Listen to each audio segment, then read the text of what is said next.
Hi, my name is Theo Sarantoglou Lalis. I run a practice called LASSA Architects. LASSA stands for Lalis Sarantoglou Suede Architects. And we combine design research with academic research at the Architecture Association predominantly. So we've been teaching a master studio here for the last 15 or 17 years, I think. But I also had some teaching experience in the US, Sweden, and multiple workshops and lectures, obviously. And so going back to the question, I was not raised in a background where architecture was, actually my mother's a lawyer, my father a scientist, but somehow through my interest in skateboarding, believe it or not, and the way we occupied the city at the time, there were no skate parks or formalized spaces for skaters. We were just was some kind of urban derive where we would find spots and congregate and then move to other places. I developed an interest, if you want, for the exteriority of the city, so for landscape, if we want to speak about. And so that's how I somehow deducted that something in relation to landscape and maybe something a bit artistic would be. I mean, it was mainly a calculation, a little bit of philosophy, anthropology, a little bit of art, a little bit of physical engagement also in relation to that. And then I said, maybe, oh, that's maybe architecture. So, so it's, if you want, an interesting coincidence, and that has somehow, let's say, influenced my trajectory, and also the people that have influenced me as well in that. So I actually grew up in Belgium. I was born in France. I'm half Greek, half French, and then I moved to Belgium. I did my undergrad there, which is terribly boring, and so for my year out, I did an internship at a photographer in Paris, and somehow looking through her archives and also learning how to look at architecture in space inspired me. There are also some really interesting exhibitions at the time at the Pompidou, so I managed to see. It was the middle of the 90s. And so there was a very big archigram retrospective and Friedrich Kiesler. So Kiesler, obviously, skateboarding. And so I started reading about them, and then actually I was about to quit architecture to do photography or film instead. And so I came back inspired because I found people that somehow were less prescriptive, less. So somehow that experience with photography also influenced the way we frame landscape, territory, sometimes in a critical way, sometimes in a very literal way. I actually first came to do a master's in London. So I practiced for a couple of years, built a couple of projects, public, private, and then I moved to London to study at the Bartlett, where Peter Cook was the head of the masters. And that was super interesting because Peter had just won the RIBA Gold Medal.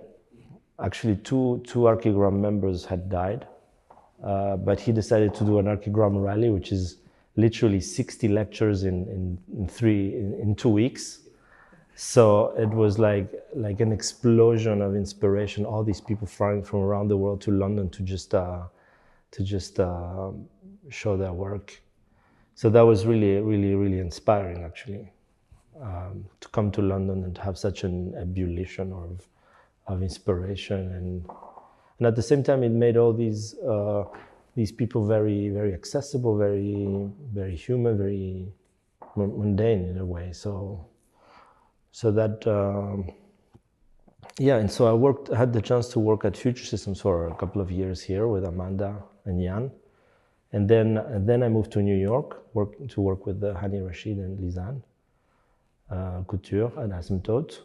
And that was really interesting because I was exposed to a number of really challenging and complex project situations around the world, and also teaching that came with us winning certain competitions. So that was really a very, very exciting period. Working with Future Systems was very interesting because we were working with Anish Kapoor at the time, so it was architecture sculpture, but we had also some other projects we had won in mainly in Europe, smaller scale, but very, very high level of sophistication. Whereas in New York, I think the commissions that we were invited to work on were much larger in emergent economies. That was before the financial crisis.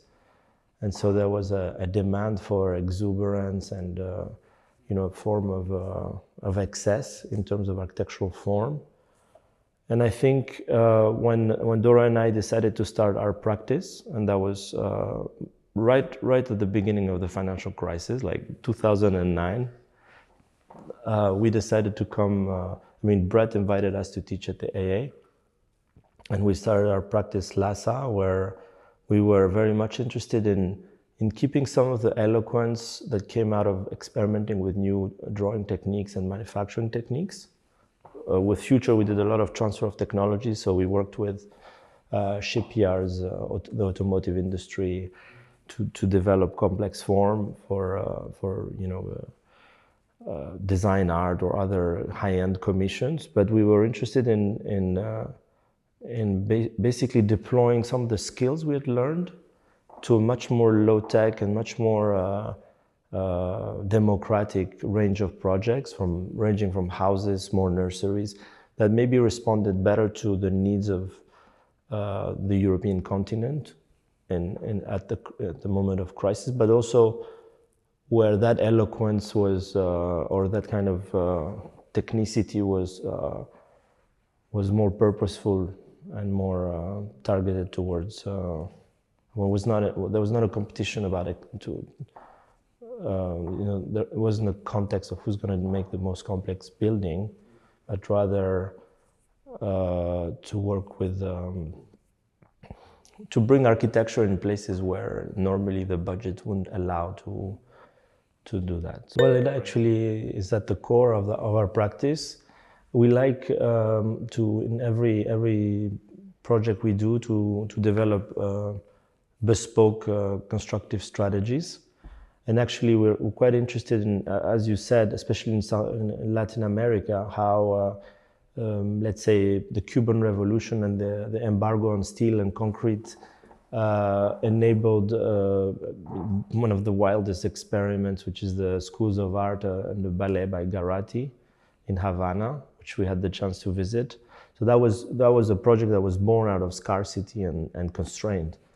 And actually, in many of our projects, either because we have a lot of commissions in Greece at the moment, and sometimes we're on islands with very, very unskilled, let's say, contractors, and where in the past we would have hired, local architect with an army of super expert constructors. We now develop constructive strategies that we help assemble and deploy ourselves. So for example, for one of our first projects, which is the Villa Ypsilon that was built, we made a piece of formwork ourselves. So concrete is produced locally, but the know-how for producing a landform shell building did not exist in that area. There were, the majority of demand is, these little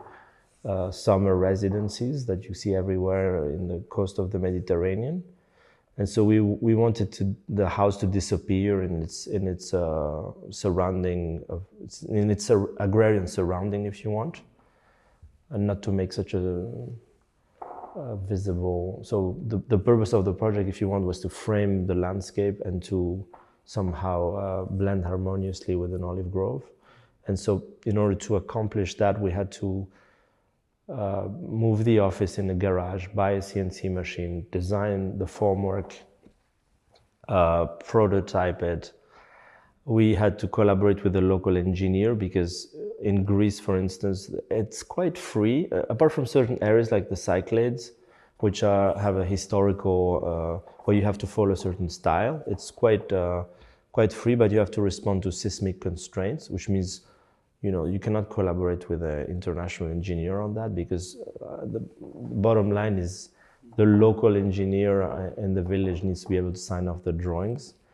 And so we realized that our engineer somehow had done the calculations for the shell, but couldn't do the calculations for the formwork because it was double curved. And so we actually said, well, fine, we'll do a mock-up to understand how much labor is needed to produce a 2 meter by 2 piece of formwork, and then we'll make a load test in the office. And so there are a lot of examples where we, through empirical testing, and all of the projects we did so far, we had to do some mock-up and prototyping because there's none of the contractors we worked with that had ever done that. So yeah, we do that in the office or just before construction, and that way we can work with local contractors. We don't ask them to do things that are outside of their range of skills, and it allows us to have control over the form and the construction and the budget. It's quite important because that's really the main restriction to our creativity. So there's a little bit of a DIY approach. So we're not fascinating by making, but we will do it as long as it enables us to, if we see that some contractors are reticent to assembling some of these things, we will do it ourselves. And we've done that several times. And usually the way we design things takes very little time on site to assemble. So the formwork of Villa Epsilon was put together in 4 days, 4 people, part-time, which is part-time fishing, part-time notching, because we designed it without screws. So we looked at Japanese temples and carpentry, and so that was part of the design process. Nobody will see that in the end product, but the logistics of assembly are, and whether it's us or some worker, it's really important for us to minimize the effort and the difficulty and the danger sometimes, on site. Okay, we're technophiles and technoseptic at the same time. Like there are certain tools like BIM, for example, which induce a level of passivity in the architects. You have all this generation of, now when you're a young architect, you want to join an office, people ask you to know Revit, and so you get in a giant master plan or project, and you have to just drag and drop products from libraries where you don't know where they're coming from or what their carbon footprint is, what their socio-political footprint is, or under which labor condition those. So basically the construction industry has infiltrated our drawing tools, and that has induced a level of passivity, not only in terms of how we specify construction, but also I think historical. Like I don't think, with the other set of tools that have entered the architectural practice, like, we don't look at precedents the way we look. I mean, we would look at them and we would search for precedents in library, but nowadays, because there's some of it is accessible online, I think people do less effort. And so let's say that effortlessness, that lack of friction, like this idea of frictionless learning, we are quite critical about. On the other hand, most of the decision making in the office happens on paper because we discuss these things. It's a collective creative practice. And then in terms of the materialization, yes, we would look at how we could use the connection between our drawing tools and industry to manufacture certain parts that would be really hard to make. So for example, for the key house, but the only difference is we wouldn't necessarily look in the high-end shipping or automotive industry like architects would have done about 20 years ago or 15 years ago. but rather for the forming of the key house, which is a continuous rippling wall that basically encloses certain enclosed gardens. We had to make a piece of formwork that would help cast the ripples. And so we looked at the local fishing industry, and there was a company that was doing fish crates. But they had a 2D, 2-axis hot wire cutter. So we asked them to, we engaged with them, we gave them the drawings, can you do this? And then we basically ordered hot wire cut pieces of foam. We were there for the assembly. And then the foam was recut and reused as insulation. So all the foam work was recycled and became the insulation of the house. But in order to design that kind of collaboration and constructive strategy, we had to look at maybe other industries to find innovative solutions. Or, I mean, in this case, it's extremely low tech. I mean, we're talking about technology that's 60 years old. The only difference now is that we can email them the files and they can read the files, so it doesn't need too much programming to operate a robot or a CNC. So it's maybe the software evolution that's the most significant, if you want. So basically the first office started in London, and the way it started, we had, in the beginning, we were working in Korea, China, Egypt, and so obviously it made sense to be based in London because of the, as you said, the collaborators. Like, you know, in Belgium or Greece, it's very difficult to find some project architect that would speak Mandarin, English very fluently. So that you got your answer for that, because I think it's the most international design scene in the world. I think more than New York even. And I think places like Paris have a little bit of that going on, but you know, I wouldn't say that it's as so that's one thing. But through certain large-scale commissions that we were doing, thanks to being in London, we decided at some moment that we wanted to change scales, change slightly the practice. And so we invested in our own research, and then obviously when came the moment to say, okay, well, we don't have a budget to get this done to outsource, so we need to buy a machine, a cutting machine, a digital cutting machine, and we need to get a warehouse or something somewhere. Obviously, the places where we were living, which is Brussels, where actually a lot of artists from Berlin started moving to, because of the kind of affordability of space. That made total sense to open up a branch in Brussels. And from there, we had the space to prototype, to test our ideas at scale 1-to-1, which is very difficult to do in London, given the price of real estate. And so remember that these were the Boris years, where a lot of capital was converging in the city, and so, you know, all the flats in the city center are sold, and then all the creative practices started moving out of the center.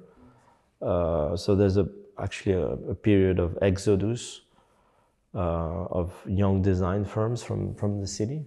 So you're right, actually, there's a great, let's say, difficulty in establishing here. Whereas, so the Brussels situation helped do a test piece, but also understand how the business model could evolve. You know, like how do we organize our fees if we're not only designing the product, but also designing the manufacturing process and assisting on certain on the assembly of a piece of formwork or things like that.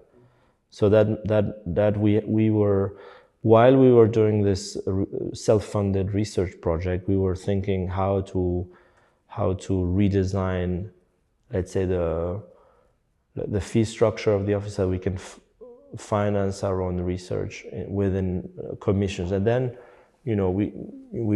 following the completion of the first project, we won a couple of awards. It was featured in documentaries, publications worldwide, and so we started getting a lot of commissions, and that has basically, we stopped working in Asia and all those places, not because we don't enjoy it, but it's completely changed the type of work we do has changed. So we do now much more landform buildings in less dense environments in the Mediterranean, whereas before it would have been like 60,000 square meters in Xi'an or 90,000 square meters. So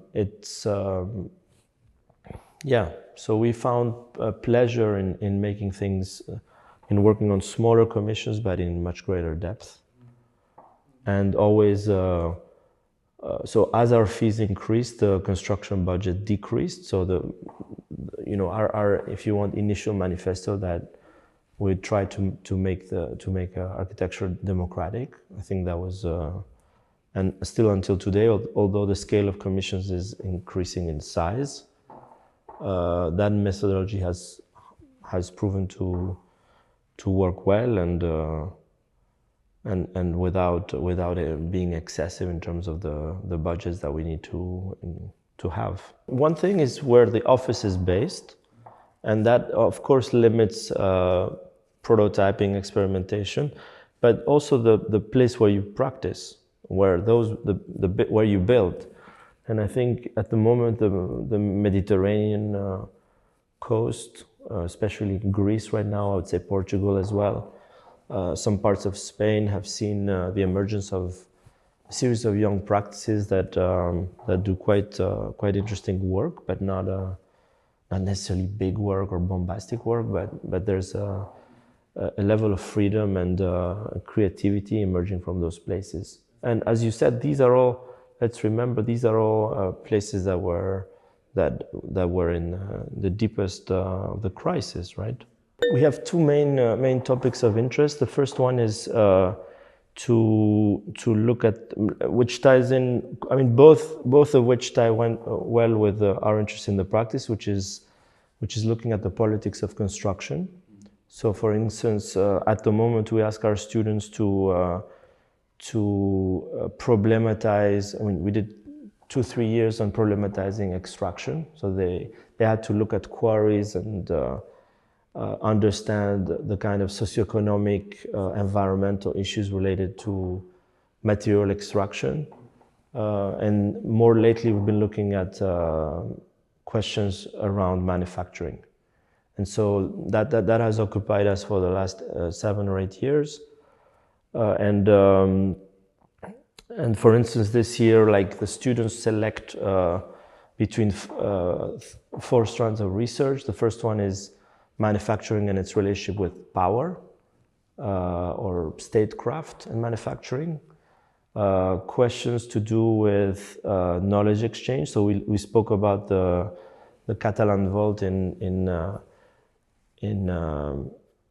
Cuba, but it obviously it traces its history from Africa, then Spain, then the US with Gustavino. So all the kind of collective intelligence engaged in the development of a technique, and how scarcity, but also scarcity has changed its deployment feature. So, for instance, the most interesting latest deployment was in Uruguay with the work of Dieste, where the Catalan vault was predominantly deployed on very public structures, markets, sports halls, and silos, so agricultural silos.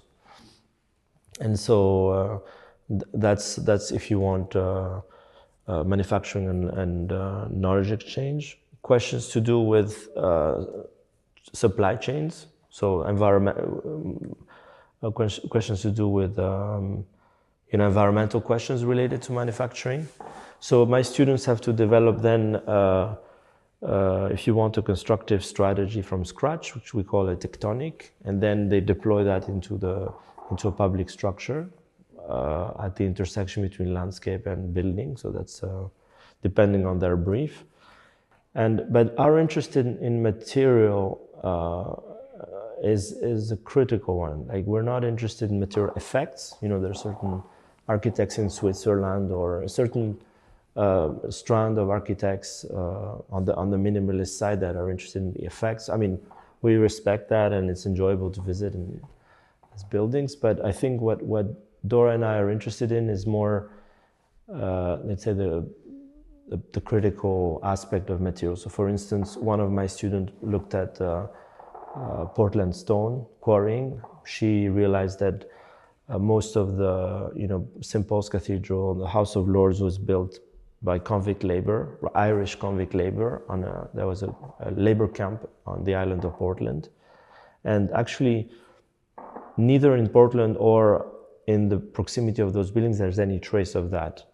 So the topic of the brief of our project was to discuss the issue in relation to extraction. Obviously, questions of labor from slavery, if you want, to today's questions of automation are some topics that are quite common. Another student that was looking at manufacturing and power found iron ore facility in the Austrian Alps, which was developed in the Second World War to support the Nazi military effort. All of the proximity of the mine was developed as a housing for Nazis.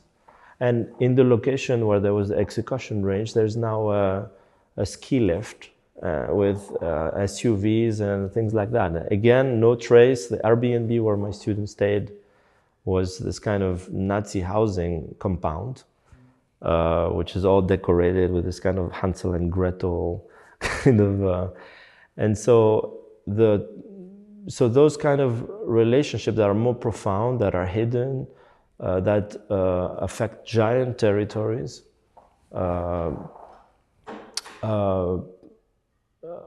are interesting for us. The students can select the industry they want to. A lot of students now working in, we have a lot of Lebanese students, so they select problems related to industry and dispossession in Lebanon, and so the students are free to select the kind of territory where they work from. A lot of my colleagues, actually, the nice thing about the AA is that we all have different agendas. So it's a very, very vibrant form of debate also. And some of my colleagues work on preservation and reuse of, let's say, the repurposing of the existing city, whereas others work at a very territorial scale, dealing with other questions of infrastructure and data. And the hardest thing to learn. I have to say that the hardest thing to learn was probably I came from a generation, the late 90s, where we were not really using the computer yet. Especially in Belgium, it was the beginning of Photoshop. There was a huge repression by the older academics to anything the younger generation be interested in trying and exploring. So let's say any kind of use of 3D or 2D in my university was repressed, which means that I've had to learn these things, had to take time off from practice to learn 3D design. That's why a lot of people of my generation that graduated in the late 90s are not literate in 3D. And of course it affects their thesis, the way they teach, and the form of antagonism with anything that has a minimum level of complexity. So I would say one is to the curiosity to learn these things. Actually, a friend of mine who was a car designer gave me some software. There was no YouTube, so we had to learn everything on our own at the Bartlett. We didn't have tutorials, we didn't have teachers holding our hand our mouse, you know, so we had to learn that on our own. And at the same time, in the continent, a very big repression of that.